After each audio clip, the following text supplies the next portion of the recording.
नमस्कार दोस्तों, मैं हूं अर्चना प्रजापति एडवोकेट। हमारे channel AP legal information in Hindi में आपका स्वागत है। दोस्तों, आज हम जजमेंट आप तक शेयर करने वाले हैं। कलकत्ता हाई कोर्ट का जजमेंट है और यह पत्नी के ऊपर से आज का जजमेंट होने वाला है। जो पत्नी अपने पति के घर में दोस्त रिश्तेदार सबको भर भर के रखती हैं, उनके लिए आज का जजमेंट होने वाला है। अब नहीं रख पाएंगी अपने रिश्तेदार दोस्त को पति के घर में, ऐसा करना क्रूरता की श्रेणी में आएगा। कलकत्ता हाई कोर्ट का एक फैसला आया हुआ है। तो कलकत्ता हाई कोर्ट का आज फैसला हम जानेंगे। उम्मीद करती हूँ यह फैसला जानकर लोग जागरूक होंगे, ऐसा नहीं करेंगे। उन पत्नियों के लिए खासकर आज का जजमेंट सुनना जरूरी है।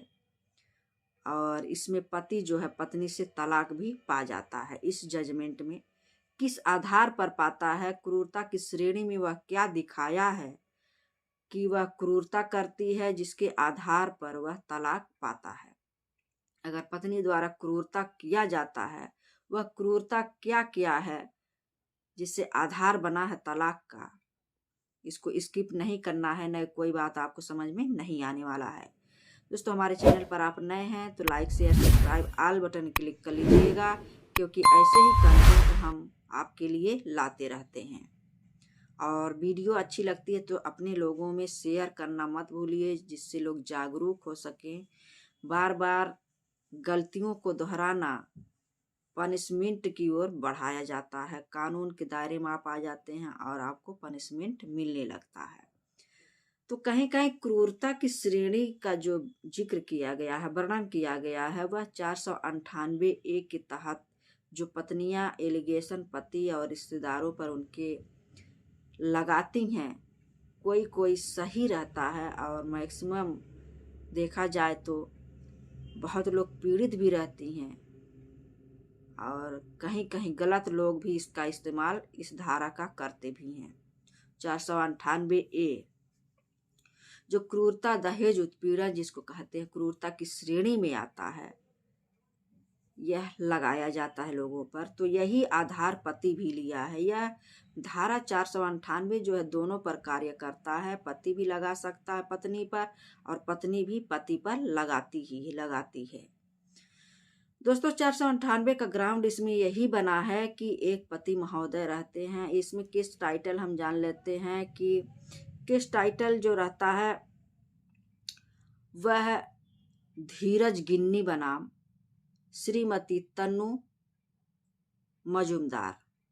धीरज गिन्नी और श्रीमती तन्नू मजूमदार का यह केस है। तो आज के जजमेंट में यही हम जानेंगे कि एक पति आहत रहता है और पत्नी के रिश्तेदार और दोस्त की वजह से आहत रहता है, जो भावनात्मक रूप से और मानसिक रूप से ऐसा आहत होता है कि वह पत्नी को तलाक देने के लिए अर्जी लगा देता है। ट्रायल कोर्ट में पहले जाता है और वहाँ अर्जी लगाता है कि हमारे पत्नी का ऐसा ऐसा व्यवहार है। वह व्यवहार भी हम बताएंगे किस आधार पर वह तलाक लेने गया और लास्ट में भी आप उसको सक्सेस मिला। तो अब जो है पत्नी अपने पति के घर में दोस्त और परिवार या रिश्तेदार को नहीं रख सकती है। ऐसा करेगी तो वह क्रूरता की श्रेणी में आएगा। यह कलकत्ता हाई कोर्ट का डिसीजन आया हुआ है। दिसंबर 2024 का यह जजमेंट है। दोस्तों, अगर यह जजमेंट कॉपी आपको PDF में चाहिए तो हमारे व्हाट्सएप नंबर से आप जुड़े, मैसेज करें, आपको यह PDF मिल जाएगा।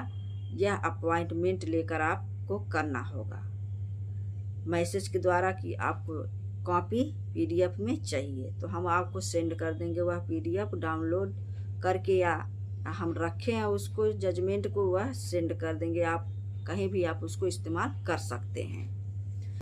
तो वह इस जजमेंट में खासकर यही बताया गया क्रूरता की श्रेणी में कौन सा धारा रखा गया, क्यों यह क्रूरता की श्रेणी में आया। परिवार और रिश्तेदार को पत्नी अगर रखती है पति के घर में, इसका कारण क्या है। और पति महोदय जो हैं वो तलाक की अर्जी लेकर ट्रायल कोर्ट में चले जाते हैं। यह दोनों पति पत्नी रहते हैं और यह जो है शादी कर लेते हैं, विशेष विवाह अधिनियम 2005 के अंतर्गत ये शादी किए रहते हैं और यह वैवाहिक जीवन में बंध जाते हैं। उसके बाद कुछ दिन चलता है इनका वैवाहिक संबंध। उसके बाद यह नवद्वीप जो एक देश है, नवद्वीप में रहते हैं। नवद्वीप में रहने के बाद ये चले जाते हैं दूसरे जगह। दूसरे जगह जाने के बाद वहां जब जाते हैं तो पत्नी इनका साथ छोड़ देती है और वह अपने हिसाब से वैवाहिक जीवन में इंटरेस्ट नहीं लेती है और कोई मतलब नहीं रहता है। उसका गलत व्यवहार, गलत रवैया पति के साथ होने लगता है। पति जो है गलत रवैया से, उसके हरकतों से और उसके दोस्त रिश्तेदारों से तंग आ चुका था और इसी आधार पर वह ट्रायल कोर्ट में जाता है पत्नी से तलाक लेने। तो तलाक का आधार तो ये होता नहीं है, दोस्त रिश्तेदार जब कुछ करेंगे नहीं, कहेंगे नहीं तो तलाक का आधार तो बनता नहीं है। आप सोचेंगे यह कैसे बना तलाक का आधार? तो तलाक का आधार इस आधार पर बना कि पत्नी का कोई इंटरेस्ट नहीं रहा इसके शादी में, शादी विवाह कोई मतलब नहीं रहा, पति को छोड़कर जा रही है। उसके बावजूद भी, जाने के बावजूद भी उसकी दोस्त रहती है मौसमी पाल। मौसमी पाल और उसके रिश्तेदार पति के घर में जबरदस्ती आकर रहने लगते हैं। पति के घर में जब जबरदस्ती आकर रहने लगते हैं तो पति का सुख चैन छीनने लगता है। उस पर जबरदस्ती थोप दिया जाता है कि हमारा खर्चा जो भी है, हमको खाना खिलाना पिलाना, रहन सहन जो भी है, सब देखभाल उसका पति करेगा, जो कि उसकी पत्नी उस घर में नहीं रहती है। उसके बावजूद भी उसमें उसके ऊपर थोप दिया जाता है उन लोगों का सहने के लिए। उन लोगों का रहन सहन देखकर, खान पान सब कुछ देखकर पति को मानसिक और स्वाभाविक रूप से क्रूरता की श्रेणी में वो सब लाते हैं। क्रूरता की श्रेणी माना जाएगा कि पति का सुख चैन छीन ले रहे हैं सब, वह सही से रह नहीं पा रहा है, सोना बैठना उसके ऊपर जिम्मेदारी हो गया, उसकी पत्नी भी घर में नहीं है और उसके रिश्तेदार दोस्त आकर जबरदस्ती उसके इच्छा के विरुद्ध घर में रह रहे हैं। इस जजमेंट का मेन टॉपिक यही है, इच्छा के विरुद्ध। इसमें जजमेंट इच्छा के विरुद्ध ही कार्य किया है पत्नी ने, उसी के आधार पर उसको तलाक मिला है। कलकत्ता हाई कोर्ट में जब ट्रायल कोर्ट में जाता है यह सब बातें लेकर कि हमारी पत्नी नहीं है, चली गई है, शादी विवाह सब हमारा टूट चुका है, उसके बावजूद भी उसके दोस्त और उसके परिवार वाले आकर हमारे घर में जबरदस्ती हमारे साथ रह रहे हैं और उनका रवैया भी अजीब है।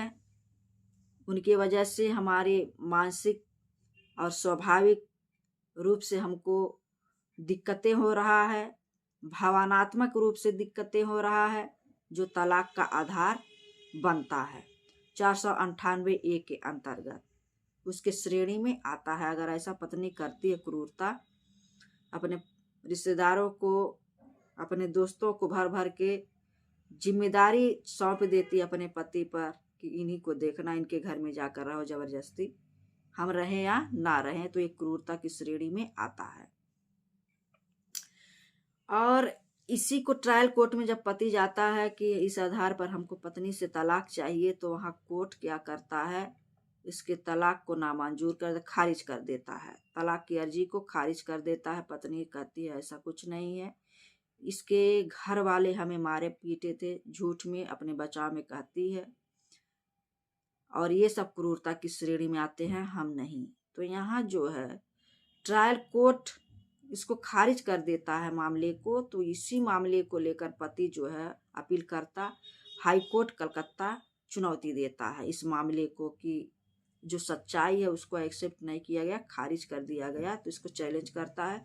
और इसकी सारी बातें सुनकर कि हमारी इच्छा के विरुद्ध हमारी पत्नी के रिश्तेदार दोस्त हमारे घर में आके रह रहे हैं, जिससे स्वाभाविक रूप से क्रूरता की श्रेणी में आता है और हमें स्वाभाविक रूप से अपने भावनात्मक रूप से हमें दिक्कतें हो रही हैं और हमारा सुख चैन छिन गया है, हमारा कोई प्राइवेसी नहीं रह गया है, तो इसको एक्सेप्ट कर लेता है Calcutta high court. Calcutta high court इस आधार पर उसको तलाक के लिए कहता कि तलाक आप अपने पत्नी से ले लीजिए, क्योंकि यह वैवाहिक जीवन में उसका कोई इंटरेस्ट नहीं था। उसका रवैया, उसके दोस्त रिश्तेदार सब उसमें इंटरफेयर करते थे, उस रिश्ते में आ गए थे, तीसरा पक्ष भी आ गया था।